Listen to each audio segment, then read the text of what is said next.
Hello, and thanks for joining us in yet another exciting session of the Executive Table with me, Mary Wamai.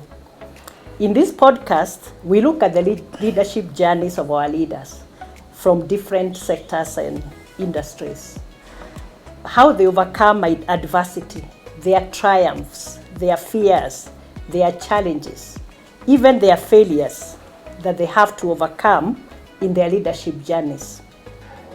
One was, I'm speaking with these clients from all over America, and a lot of them did not understand my accent.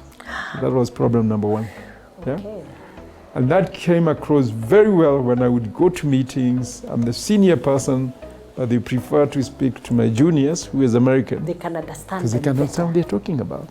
We also take several lessons from our guests on how we can get ahead in our careers and build businesses that are 99% better than others in their industries. Integrity has always a very big value for me. So, whereas in investment banking, if you did a deal like that where the company is able to make, I think we're going to make $100 million in fees, I would have gotten a very good bonus. Yes. But I said, no, it's not worth it. It's absolutely not worth it. Yes. So integrity for me has always been very important. If I don't believe in something, even if it could benefit me immensely, I still won't do it. Yes. And position ourselves to take advantage of opportunities presenting to us and have better and more fulfilling lives. Today's guest is another village boy. We were born with 13 kids. 13. Yes. That's more than a football team. That's more than we had a football team and some reserves. And the substitutes were also there. We have a leader who has demonstrated that the power of vision and resilience, perseverance, and ability to adapt to difficult circumstances gets you very far. So I did not do my A-levels. What? I did not. What happened? So I'm one of the few who are school dropouts. His journey is one remarkable transformation that should inspire current and future leaders. The determination, technical expertise, and experience can transform one from humble origins to becoming a global leader. I didn't have a pair of shoes until I think I was about 10 years old. My next pair of shoes was when I was going to high school. We are in the NCBA Center, Upper Hill, today. And our guest is none other than Mr. John Gachora, the Group Managing Director and CEO of NCBA Group PLC.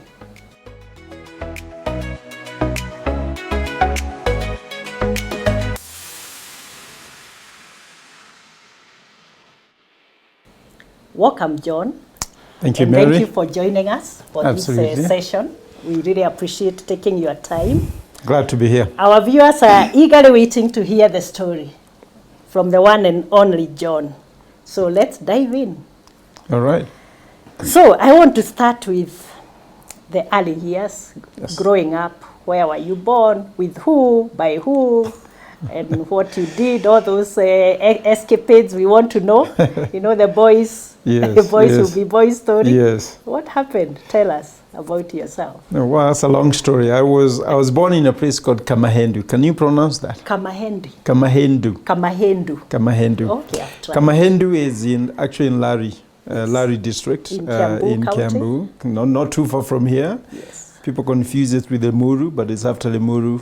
You're in Lari. Then so I Kijabe can say would be you are Lari. not really a village boy. You are a town boy. No. Well, during my time, that was very far. You never came to the city. It was proper Gishagi, and still actually remains. Okay. Agishagi. So that's where I was born. Grew up like a typical village boy. We worked on our my parents' farm. And I say farm, it wasn't that big, but it was a tea farm. And so that's what really educated us, was working on a tea farm. Often we would also work on a neighbor's tea farm and get paid. So my mother would take the odd jobs of, picking tea in neighbors' farms, and we'd join her, or cultivating neighbors' farms, and we'd join her. And so that's how I grew up. Went to the local primary school, again called Kamahendu Primary School. I was, in some form, some of my leadership showed up when I was young, in the sense that I was not a rabble-rouser, but always the leader. So if there was trouble somewhere, most likely I'm part of that leadership team. You're one of the so-called ring leaders. Exactly, ring leaders. When there was trouble. Yes, when there was trouble. But I was also quite a good boy. I would not I would do naughty things, but not bad things. So I wouldn't be the guy. I would never be the guy stealing. Yes. But I would be the guy telling everybody, please don't report who stole. That was me. So how many were you like in the family? So your parents were farmers? My parents were farmers. We were born with 13 kids. 13? Yes. That's more than a football team. That's more than we had a football team and some reserves. And the substitutes were also there. 7 girls, 6 boys. Okay. I was sort of in the middle. I'm 6th from the youngest, so 8th from the oldest. We grew up a very happy family, I must say. Very rural, but very happy family. Wow, that's great. Yeah. So tell us about going to school. What happened in school? Did you become a prefect or sports captain, football captain or something? So the early years, going to school was a lot of fun for me. I went to school rather late. I think I started school when I was 8 years old, because I had to be delayed to take care of my younger brother. I was, at home you don't have a nanny. So you take somebody who is older, take care of the younger when the parents have to work. So I had to stay home an extra year, just taking care of my my younger brother. And also I was a short kid. So, in primaries back then you had to do what we call, shika maskio, where you had to raise your hand over your head to catch your other ear. To qualify to go to school. To qualify to go to school. And being a short child, I really did not qualify even at 7 years. So I ended up going to school rather late. So when I joined school, so I didn't go to nursery school like other kids. I went straight to Standard 1. Yes. And luckily I was pretty smart from day one. So one of the things that happened very quickly was I was topping the class every time from class 1 pretty much throughout my primary school. And therefore I was sort of a darling of the teachers, but I was also a ring leader on many other things. So I was there where they would say that when the prefect needs to be the smartest, then I'll be the prefect. But quite often I wouldn't be, because I'll be the guy who will cause trouble anyway. So was I a prefect? Not actually. I was not. As a prefect, maybe a few of the classes, but most times I wasn't. But even though I wasn't, I still led on a lot of things, because of the fact that you're the smartest, and the teachers would call you to lead on many other things. So I would be in choir, I'll be in the drama festival. Yes. I used to run as well, so I would do some running. You are athletic. I was quite athletic. And then cheerleading. Whenever they needed people to go cheerleading, when we were going to various schools, I would be the guy who would organize such things. So I was a very active young man, I must say. That was primary school. Yeah. Okay. Okay. So now, a lot of us, many of the stories we've had here is people who went to school without shoes and that kind of thing. How was it at Aladi?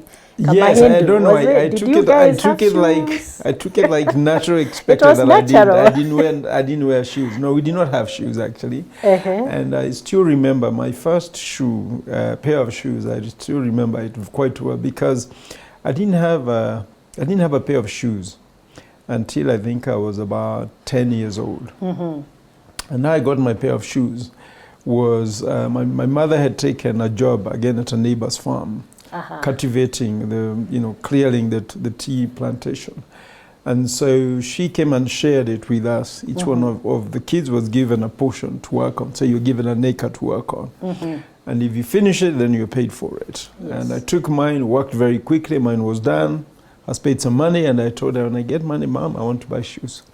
So I got money, and immediately I went to the local butter store. That was the main company then for shoes. Yes. And I bought a pair of shoes, and the money I got was so little. What I could afford was rubber shoes, not real rubber, rubber shoes, very rubber plastic, close to what we call today sandak. You've heard of sandak shoes. So yes. like the sandak shoes. Yes. But those were, we used to call them chomerera twende, because they were plastic, rubber. And if something happened to it, you just took a hot iron, burnt it, and if there's put it back together. Put it back together. Yes. So we used to call it chomerera twende. So there were sandals, There were basically. sandals. No, there were shoes, actually shoes. But they would be, because you're wearing them without socks, you'd wear them for the day, you'd sweat under those things. And they become so every slippery. night you'd have to wash them. Yes. Yeah, so I used to wear them every day to school then. And every night I would come, because I had no socks, I would have to wash them for the night. And one night I came home, I washed my shoes. This is why I never forgotten those shoes. I washed them, Yes. and you dried them at the fire. And the fire were those, fire with three stones. Yeah. You know, the traditional one. With the firewood and all. With the firewood and all. It's real raw fire. Real raw fire. So I washed my shoes, I put them beside the fire. Beside the fire to dry. Yes. And I sit, you wait, they dry very quickly. Again, Yes. it's plastic rubber, then you go put them away, so you wear them in the morning. Tomorrow morning. And as I left them there, and I'm sitting next to the fire, I fell asleep. You dozed off? I dozed off completely. And by the time I woke up, Can't they had all burned imagine completely. what happened? My shoes were Now, burned. I imagine there's a smell that The woke smell you woke up. me up, and I'm waking up, and I go, Oh my my goodness, goodness. shoes are gone. Your only investment They is had gone. gone beyond chomerera Up twende. in- They were up completely in flames. finished. So What? that's why I've never forgotten my first pair. And I think from there on, my next pair of shoes was when I was going to high school. Wow. But then, what happens when you lose something so precious? Because for you, that was Yes. your most prized possession at this time. How did you feel? It was absolutely Did it- devastating. Yeah, absolutely imagine. painful, devastating. And you had saved for it for how long? For so long? For so long. And I had worked for it even. Yes. I've worked for it. I had tilled land just to get to this point where I can buy myself a pair. And more probably because I had bought it myself. Right? Yes. I'm the one who had bought it. It's your first It's investment. my first investment. Asset. It Yes. was painful. But I think it taught me a few things. One, you love things you have worked for. Yes. Because other things that had burnt or gone that had been bought for by my parents, I don't remember. And you take care of them. You take care of them. But I remember these ones because I had worked for it. Yeah? Yes. So you value things if you have worked for them. If you have earned them, Yes. you value them a lot more. Yeah. And two, things you have worked for are very sweet. Yes. They're very sweet. You They're very lovable. enjoy them to the full. To the fullest. And so I sort of, at that point, I started teaching myself that I need to work for things, because when I work for them, I enjoy them more. You enjoy them. But the third lesson I would say Yes. is that sometimes you also lose those things that you love. Absolutely. And you must find a way of recovering quickly. Absolutely. From You that. lose things that you'll have many losses in life, Exactly. just as you'll have many failures in life. Exactly. But those losses should not define your life. Remember them, never forget them. Yes. Because they teach you a lesson for next day. What not to do I can tell you since then, I have never dried my shoes near fire. near the fire. It will never happen. You don't want a repeat Don't repeat. of that story. Okay. Now, as a young boy, Yes. is there anything else that you want, you can remember that, because you are the ring reader, of the growing boys up. in Well, the village? I think the Tell one us. story I remember well, Yes. again, growing up, was and my manifestations of leadership and when it fails. So at some point, another neighbor used to have a huge forest of gum trees. Trees. Gum trees or cypress trees. And he had sowed a whole forest of them. And so there are many trucks that would come and pick logs The from logs. that forest. Yeah. And on a narrow road, we didn't have cars coming by often. So when a car would come, all of us boys want to chase it, just to get a ride. So we'd chase these trucks to get a ride. And So you would climb the truck, get into the forest.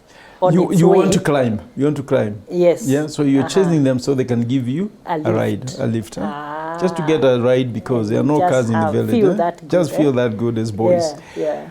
And this group refused to give us a ride. They Completely. refused? They refused. Others They don't used want to any give you the ride? Yeah, they would come. They would They give know us you a are ride. This group- troublemakers. Exactly. Yeah. This group completely refused to give us a ride.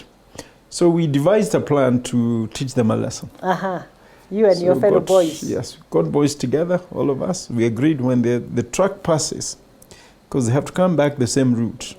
they'll go pick. They'll go They pick, have then to come back with the wood now. So like we wait until 3 trucks passed in there in the forest picking up trucks. Yes. The logs, we got on the road and put logs along the road ourselves. We carried logs that we had stolen from that forest. You blocked the way. We blocked the way. Like from every 300 meters, we put a log like that. No way. And I'm telling you, when they were coming out of that forest, they would be driving and you hear, stop!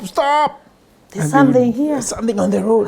They would all stop, get out, remove the log, go to the next 300 Find meters. another one. And as we're hiding in the bush, laughing at this point. Now you are just It watching is annoying. We the are in the bush, just laughing. Eventually, they found out where we were hiding. And obviously, they chased us You and we were ran caught. away. No, we weren't caught. You are not caught. We ran away. Uh-huh. But I think they devised a plan. Uh-huh. So they also now decide to revenge. Yeah. 2 days later, the owner, the guy who had came with his pickup. Yes. Came with his pickup and said, "You boys wanted a ride? Come. Come. So we I'll all give got you a on. ride. We were very happy. You only want a ride? We just want a Our ride. That's plan all. has worked. We make peace. Okay. 12 boys, you see. So you went Plan into worked. So we went let's in. go. Got into the truck on the pickup, all of us, and off we go. So we went. He drove us for about a kilometer Away from our home homes. now. Yeah? Kilometer away from home. About a kilometer, you enter in towards Curator Forest from our home. So you get into the So forest. we enter into the forest. Now it starts creamy because now You it's are getting in dark. there. If you go past Curator Forest, you're in a place called Kimende, which is 7 kilometers away. You're not getting back on time soon. So we are screaming. Too far. And he stops. Just when he entered the forest, he stopped. He came out, grabbed some very nice vibocos, twigs from the water trees next by. Then he came back and opened the boot. You or the got bag a and told us, dose. now you can get out. Well, the beating we got getting out of that picture. All of you? Oh, all of us. So you all had to of us. get a beating before you get A out. beating. Everybody To just be released. goes a serious beating to be released out of that pickup. I can tell you, from there on, first of all, obviously, the boys were very upset with me because I was the ringleader. You are the one who has led us into trouble. You are no longer the popular leader now. I'm telling them, but you got a ride. That's what I was trying to get you. I got you the ride. Yeah. But from there on, we actually behaved quite well. Yes. Around the You trucks that learnt would your come. lesson. So we learned our lesson. You learned your lesson. Big lesson. But you know, boys will always be boys. I hear them say. Boys will So always I be guess boys. you are just being boys Yes, at that indeed. age. You know, Indeed. and you are doing what you thought was the best. Indeed. Yeah, and you are also learning lessons. You learned Yeah. many lessons, You learnt obviously. many You lessons. learned when you lead in the right way. Yes. But I must say, I mean, the lessons worked because the other thing that we used to do, which was, again, silly, was that time Safari Rally was very big. I know it's coming back, but it used to be Yes. very big. And so you'd have many mini Safari Rallies preparing for the main one. For the main one. And there was a mini Safari Rally that used to pass by our Through your place. village. And so what we used to do as young boys is we would get together, Yes. and just where there's a hill, you pour water. So that The road is cars slippery. become so slippery that they would have to pay us to push the car out. Oh no.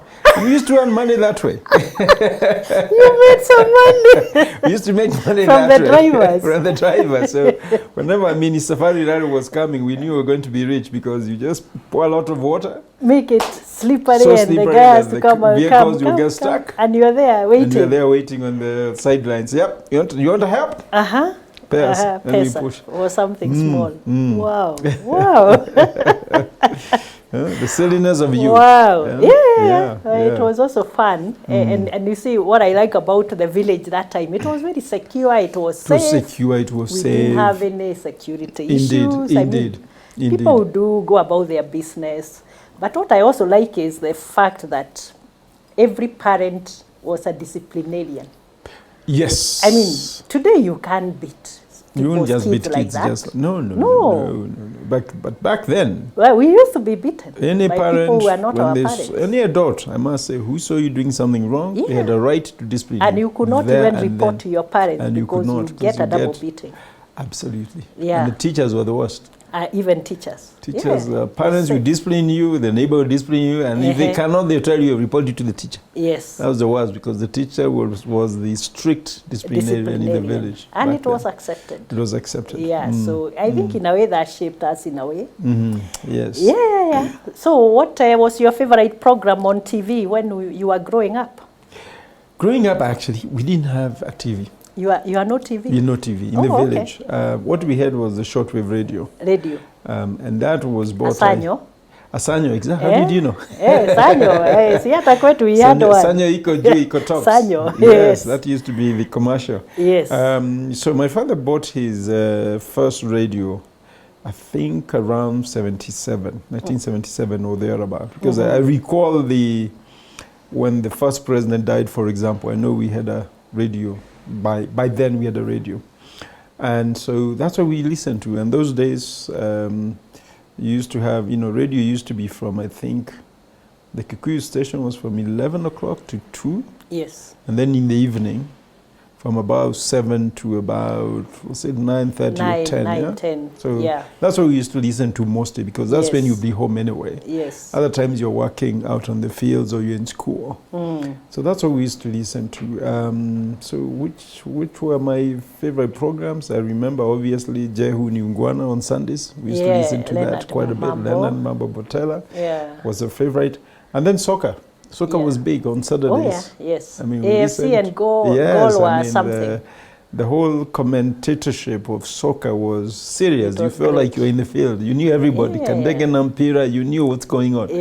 So those were what I remember growing up as my favorite programs. Okay. And I think they also had a lot of educational programs. And then educational programs. Students. For students. Those you were forced to listen to in school anyway. Actual lessons, yes. Yeah. Were there cows, goats? With cows, with goats. That was my main responsibility, was actually taking care of the cows and goats, and some sheep.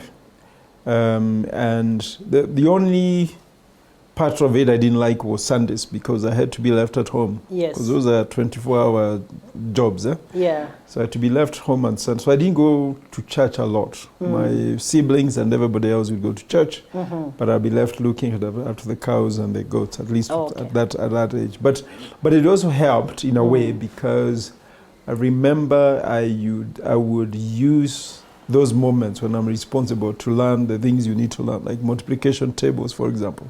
I'll do it when I'm in the field looking at the cows. And I'll be singing, those tables the way you do. You're basically multitasking. Anything else you need to learn at school, that's when I would actually do those, because there's no time for homework in the evening. That was not. Out there. You did it when you're out there. Oh, nice. So, how did you perform in school? That time it was standard 7. Up to standard 7, I did well. Standard 7. I think, from what I understood, I was top Kiambu district then. It was a district, now county. Student, Kiambu. I was top, so I was accepted to Alliance. It's a big deal. Ati, the Alliance. Yes, the Alliance. You made your way to the Alliance High School. How did that feel? It felt, I don't know, it felt mixed, to be honest with you. I had insisted on choosing Alliance. Yes. And I had gone against the advice of my older brothers. What did they want? Who wanted me to choose Mangu. Oh, they wanted Mangu. Yeah. Why? They wanted Mangu. Do you know why?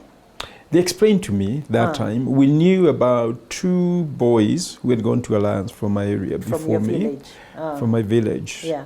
And they hadn't necessarily done very well in after O levels. After O levels. Yeah. And they had done their O levels, gone to, those days used to go to Form 5 and 6. And they're going to Form 5 and 6, but not done very well. Since they didn't come back to Alliance, they went somewhere else. In another school. And they didn't do well. And the theory there for my brother, I remember him telling me very passionately, is in Alliance you get spoon-fed.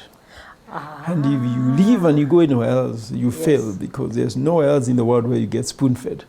So you need to go to Mangu, where they don't spoon-feed you, then you can conquer the world a lot better. Let me tell you. So that was his reasoning. Yeah, we sort of agrees with Dr. Githenji Gitahi was here at the executive table as one of our guests. Yes. He went to Mangu. And in one of, when we were talking, he said, us in Mangu, we were not spoon-fed like the Alliance guys. And then someone in Alliance says, no, we were not spoon-fed. We worked very hard. Yes. So there's that debate. And I think there was that popular belief that so there was that popular belief that Alliance kids were getting spoon-fed. And they could not survive anywhere else. Anywhere else. Yeah, true. So I had chosen Alliance against their advice, and so I was you still felt very that's happy. Where you want to go. That's where I wanted to go. So I felt very happy when I got admitted. But you must have been very confident, to choose Alliance. Because it was top school taking only the best students. Yes. Why were you so confident, even when choosing? I think confidence has always been part of me, I must say. One of my strengths, yeah? I'm usually very confident on most things. And I think now looking back, even then, the fact I told them, well, you guys, they were older, they had gone to school. And I said, you guys have your opinions, I have mine. Yeah. I'm pretty sure that if I go to Alliance, I'll do well. Yeah? Wow. And I'm pretty sure that if there's anybody who can go to Alliance, it's me. And I'm just thinking now, you have brought that can-do attitude to your current institution. Yes. You are telling people, let's go for it. Yes, indeed. Yeah, so I can see where it's coming from. So how was it at Alliance? I see it opened up opportunities to go to the USA. Yes, Tell Alliance, us about that. So Alliance, one there was no spoon feeding. But let me be very clear. Yeah, put Alliance, the record straight. You really worked hard. Yeah. And you can imagine, right? At that point, Alliance used to choose from every district the top two. That's how they used to choose, yeah? Yes. And so you meet all these top students from every district in Kenya, and it was competition. I mean, that's what it was.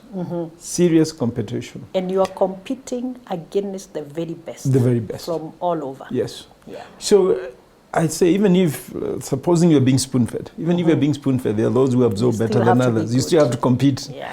But there was no spoon-feeding. We just worked very, very hard. I was, I must say, quite gifted academically. So I'm one of those who never really worked too hard, but always were, even at Alliance, I was number one throughout when I was there. So I did well. I enjoyed it. I enjoyed school. Made some very good friends, but it's also a real exposure moment. Yeah, you get to Alliance, you're coming from the village. This is the first time I'm wearing proper shoes. Yeah, as I said, this one I got my first good pair of shoes, not Chomerera Twende. And you meet guys who are born with shoes. Yeah, you meet guys who had gone to school in the UK at that point because their parents were ambassadors, were going to school in the UK, and now they have come. And then kids from Nairobi and other cities or other towns, that time we had only Nairobi being the city, who have gone to some fantastic private schools. And you all meet there. And, you're taking a bus to school, and kids are being dropped Mercedes-Benzes and Volvos. And so that really opens you up. One, it challenges you, right? Because you say, why can't I be that? Like that. Why wouldn't my kids be those? Yeah? Like that, yeah. But on the other hand, it is an equalizing plate where you say, actually, all of us are pretty equal. And the opportunities ahead in life, we can all go for, we can all compete for. And that was a cultural awakening for me. And then the ambition. At home in the village, the best you have seen is a pickup. Yes. Then you come here, you're seeing Mercedes-Benz. Top of the range. Yeah, top of the range. Yeah. And you say, actually, your ambition opens up to what you'd like to have in the future. And I think that was real useful change for me when I went to Alliance. Enjoyed every moment of it. Got very involved. That's where I was a prefect. That's where I was a lot more involved in club life, a lot more clubs. I tell the story that one of the club I was very active in was Young Farmers Club. Young Farmers, yes. So when it came to elections and I was elected chairman of Young Farmers, and I went home and told my parents that, well, I am really now into Now you're school, feeling on top of the world. top of the world. I've You're just been now elected chairman of young farmers. You know, my father just looking, and he asked me, I took you to Alliance to be a farmer. What? And I felt, yeah, you should be proud of You me. can see all the way to Alliance, top marks, just to be and a here you are becoming a farmer. Like me. What said, has no, changed? No, this doesn't work. So I asked him, what should I do? He said, I don't know. I never went to school, but don't you have a debating club? Actually, we had a debating club. Yes. Don't you have something where you have to lead people? I said, yeah, I'm more leading. exciting. He said, no, but these are farmers. You can do it here in the village. Becoming a farmer. So really, he challenged me. And I said, okay. So I asked him, so you don't think I should do this? What do you see? And actually, I remember him saying, I see you as a leader of people. Yes. And he was asking, is there another club where you can A real club. talk to people, lead people, discuss big things? Is there a club like that? And I've never forgotten that challenge from my father. Because I guess I can understand him is thinking about what he does every day. Yeah. He's herding cows. Herding cows. He's taking care of the tea. The tea, The other shambas, usual yeah. activities in the farm. And he's So thinking, he can't see how you have. You've taken you You here. have refused to upgrade even your Exactly. thoughts and your thinking. yes, that's what he was wondering. You haven't found You leadership couldn't understand your differently. new ambition, Exactly. where it was coming from. Exactly. But did you feel let down by that reaction? I did, but I also feel very challenged. Okay, I felt very challenged because, to review your ambition. absolutely, Yeah. because I was like, okay, if there's no leadership, what is leadership? That's what I asked myself. In the example. If my father doesn't see this as leadership, what is it? And what he said is, I remember him saying, leadership starts with talking to people. Yes. That's what he told me. Yes. I see you in future, you'll be talking to people. Is this going to make you do that? It's well challenged. Wow. That's amazing because I think we always say that, like me, I always say that our biggest role models Yep. are probably our parents. Yes. Because even though they didn't have a lot of formal education like we did, but they had that intelligence Yes. based on life experiences. Indeed. Yeah. Indeed. And what they told us, it made a lot of sense later. Wisdom is real. Yeah, even if it didn't make sense that time. Yes, Yeah. wisdom is later real. on you thought about it and you're like, yeah, this makes a lot of sense. Yeah. So back to Alliance then. Because of the fact that I was, as I said, a fairly good student, quite obedient actually. I was not a ringleader at Alliance, so I wouldn't call this myself time that. you've toned down? I toned down quite a bit. Yeah. So when then it came to, Alliance had a wonderful exchange program with a school in the US called Brooks School. And so every year Alliance would send 2 kids and Brooks would send 2 to Alliance. So we'd have this exchange program, which was fantastic because you go there for 1 semester and they would come here for 1 term. Semester. Okay. So that time the kids that used to go were Form 5. So you had to come back to Form 5 to be sent. And but they would choose when we're in Form 4s. Who is to go next year? So one was... Did they assume that you will come back to Alliance? So I was just going to say exactly that. They had to be sure you'll come back. Yes. So by the time I was in Form 4, they were very sure. You will come back. Come back. So I was selected to go to Brooks. And I remember not the headmaster, the senior master then, a gentleman whom you know well, Mr. Kiambu. Yes. Was my senior master. Yeah, I worked with him. Yes, Yeah. Mr. Kiambu is a fantastic man, Good. great mentor of mine. Yeah. Man, we've been friends for many, many years. Not forgotten what he told me that time when I was selected, because it was office that would go through this process. Called me and told me, now you've been selected to go to Brooks. Next year. So one is we are assuming you do well in the exams. You have to do well. You have to do well. So you must come back.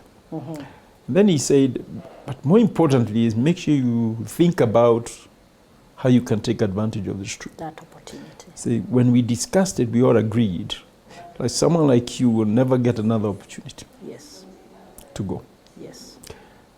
And that actually was a real challenge for me. Yes. Because he was basically saying, this is your one chance, Yes. your one opportunity. Really change your life. Yeah? Completely. And even told me there was a lot of debate because we were saying who can take advantage of it. We said nobody would question your academics, but obviously there are many interests. Yeah, of but who you see gets to now, go. on academics in Alliance, I imagine, many people Many qualify. people qualify. So they have to look for that other reason why it is John and not Yes, James who yes, does yes. that. Mm. Yeah? So he told me one of the deciding moments was I said, we need to give to you because you qualify. And you probably, the other kids who have been considered will get an opportunity to go on their own if they wanted. Yeah. You will not. You will not. If we So don't you give better you this take chance. advantage. Wow. Wow. That's amazing. So yeah. So that was a fantastic opportunity that I got. And so when I went to Brooks, the one thing I did was visit schools, take time to visit schools, find out what it takes to get to an American university, and really teach myself what do I need to do to come back here. So what kind of a school was Brooks now? Brooks is a private... Was it like the alliance of the US, Massachusetts, or?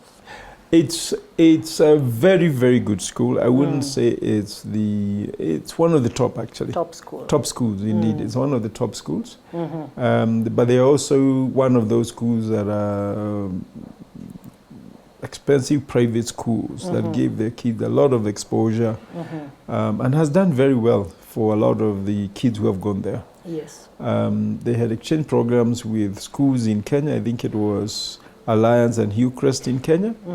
They had exchange programs with schools in South Africa at that point. Okay. And a number of other countries. They would send kids. So they had, actually, it was one of those schools that had learned that exposure for their students was very important. Yeah. So it's a school that I really admired and still do admire. Yeah. Okay. Good school. So when you went there, so tell us about, for instance, the culture shock. Did you have any, or how did you make the adjustment for one semester? It was short. One semester was short, so you didn't have to adjust too much. And it's within an institution. It's within an institution. Lived on campus, so didn't have a lot of adjustment. Perhaps the thing that it did for me was it was tremendous growth moment, honestly, for me. Yes. And the growth moment was Alliance, we were used to rules, right? It was very rules-based system. Yes. Obviously, coming from the days of Carrie Francis, we had carried it forward. Very structured. This is the structure. You obey rules. There are areas you should not go. There are things you should not do. And punishment parade every Friday and Saturday. You know, it was very clear. Then I go to Brooks, which is the American culture, a lot more open. Yes. You know, teachers are your peers, whereas here teachers are not your peers, right? Yes. Yes. Teachers are your peers. The relationship dynamics are very different. You're playing cards with them in the evening. Yes. You know, you go to class, it's almost like imploring you to come. It's not because you get punished. And then people do things because it's important to do, not because you're going to get punished. They need to do them. Right, not because you get punished. Yes. You do them because it's important to do, and you have to be self-disciplined enough to do them. To know what to do and to when know what to and do. why. Yes, so I come back to Alliance, and I realize there's a better way to lead people. And that's one thing I remember clearly changing from being, I was a prefect in Form 4, I come back in Form 5, I go to this thing, then I come back and I'm appointed, I'd been appointed prefect again in Form 5. And I come back and decide you can't lead people the way we've always done. You can't punish people the way you've always done. And it actually got me to a point where, remember one incident where I was in charge of punishment parade myself. You'd have a senior prefect and then a number of prefects in charge, or a junior prefect in charge. So I was the junior prefect in charge. And you're given all the names of people that must get punished. You dish out punishment, go wash these toilets, go dig a hole there, do this, sweep this. You give all kinds of punishments. And I remember a couple of times, we'll see there and I would say, now, one kid had been punished because he had gone to the big hall, one of the student halls, and he had written the way kids like to inscribe their name. John Gachora was here on a big bench. On the wall? On the bench. John Gachora was here in the hall. So, unfortunately for the guy, he wrote his own name. So he was caught. So of course he was caught. He left the trail. So he's supposed to be punished, or clean it up, get punished, other punishment, all kinds of things. And I remember I just sat down with him. I said, "Did you do this?" He says, "Of course I did. Yes, I my did. name was there. That's my name. I did. Why did you do it?" And he explained to me that having some issues. I don't know where he felt unrecognized. He had many, many reasons. I just said, "You know what? Actually, I cannot give you punishment. So I'll let you go, let that name stay there for a week. And after a week, go remove it. And if you don't feel like removing it, come and talk to me." Now, that did not go too well with the leadership. Because they're wondering why you are not Why don't you force him to remove it that day and punish him as and per whatever. the rules. And then the other kid was a bit older than me. He was in Form 6, I'm in Form 5. I don't know what he had done. It was a big thing because he was supposed to go wash toilets. And I looked at him and I said, "You're my senior. How can I, in good conscience, have you wash toilets?" Yeah? So I said, what we'll do is you just go sit there, don't do any work. Yeah? Yes. Come and tell me you are sorry for what you did. And I'll write here that you washed the toilets. That's what we did. So again, did not go down too well. Wow. But I was basically saying, if people understand their mistakes and own them, help them work through them, yeah, whatever they are to going me, isn't through. punishment about reform? And so I started taking that direction of let's have people reform, not punish. So even in my leadership style today, I tend to follow that path a lot. If somebody can reform, that's the path I choose first. But I feel very bad even to punish anybody if they have not appreciated the wrong that they did. Because I say then it will just be a waste. Yes. Yeah. Have you by any chance applied the same principle, for instance, in kids, our kids, how we bring them up in terms of disciplining them and correcting them? Indeed, the same. I try to talk to them, make sure they appreciate their mistakes that they have made, get them to say sorry. It's never easy with kids. Yes, I mean, they will resist saying sorry. And they always have a reason They always have a reason why it happened, but you argue with them, make sure. But until they understand their mistake, it's hard to for me to punish them if they haven't understood, because again, they'll repeat it. Yes. So most days talk to them and say, "Do you see why it's wrong? Why it's wrong? Do you see why it was a mistake? Do you see why it should not be done again?" Yeah? Yeah. And only then can I say, now that you've admitted, this is the punishment that should follow. Yeah. Okay, that's amazing. Yeah. So that doesn't always work with kids, I must tell you. No, sometimes you still have to you try to do the stick. Yes. Okay, so that's fine. So now you've gone to Brooks, you've come back. Yes. Now, how did it go? You've done your A-levels. I imagine you top marks. So I did not do my A-levels. What? I did not. What happened? So I'm one of the few who are school dropouts. I came back. After Brooks? After Brooks, I came back. I had visited schools. I learned what is required to do, so I came. I took American exams. So this was Form 5? This is, Form 5 now. Yes. I come back. I take exams, American exams. I apply, and I get in. Where now? I get into MIT. I'm still in Form 5. And I've come back now. Oh, when you came back? When I came back, I applied to MIT. How did you take the exams? I took it here because there are various places you could go to take the exams. As a private student? As a private student. No, even today there are, the achievement, the SATs as they call them today, or achievement tests. Yeah, no, they have various centers. They have various centers. So I just registered into one of those centers. Wow. So I did mine at Rift Valley Academy. And then applied, gave all my, the trick with American schools, or today most schools actually, is that you have to give a history of your performance. It's not one exam. Yes. Yeah, the exam is just to say whatever you have told us An is true. Extracurricular. So I did a huge application. I remember touching my report cards from primary school all the way to high school. And commenting on all those. You wrote, you had to write some essays. So I wrote a number of essays. I remember one of them, I was laughing the other day because when the US President Donald Trump said that he is done with the United Nations. Yes. My essay, the one got me to MIT, the title was "Why We Do Not Need the United Nations." No way. All those years back? All those years back. All those years back. It has come to replay. It's well, now I think we do, but then in my youth, that time you didn't see the need. We were the Gen Zs of those days. I did not see the need.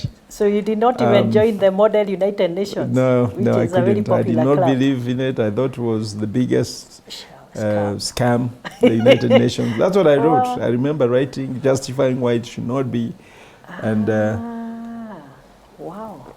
Going back to the history of why it was formed, the League of Nations from 1945, the whole history. I did a lot of writing. You looked at the whole history, what they had done. Wow, so amazing. So I applied, and in Form 6 first term, I was informed that I've gotten in. You passed the exams and you everything. Passed? Yes. And you were accepted? So I was told I'm in, and I'm required there in August. The same year? Same year. So now instead of sitting the A-level exam, you are going to MIT? Going to MIT. In September. So I had to go to the school and tell them I'm dropping out. And they obviously, like, what do you mean you're dropping out? What you need to finish. After sponsoring you to Brooks. And you're not finishing. So I did not finish my A-levels. So I tell people I'm a school dropout.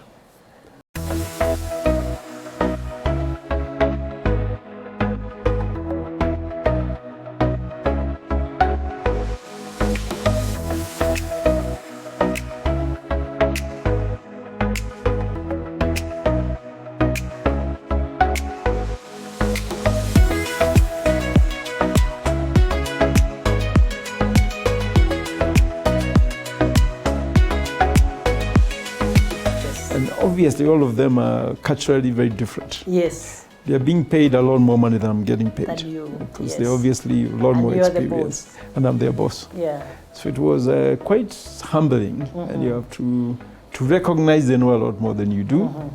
They make a lot more money than you do. Yeah, the reality is. But they still have to respect you because you're their boss. You're the boss, yeah. And that was my very early experiences of leading people who are smarter, way smarter than you, way more knowledgeable than you, and you're way more accomplished than you. And you still have to create the trust. And the respect. And the respect. And that's a very important trait of leadership. A big part of building a successful career is curiosity. Curiosity. Because when you are curious, you go out of your way to learn how things work. Absolutely. You must want it hard enough. Yes. Want it hard enough, be curious enough to want to put in the time.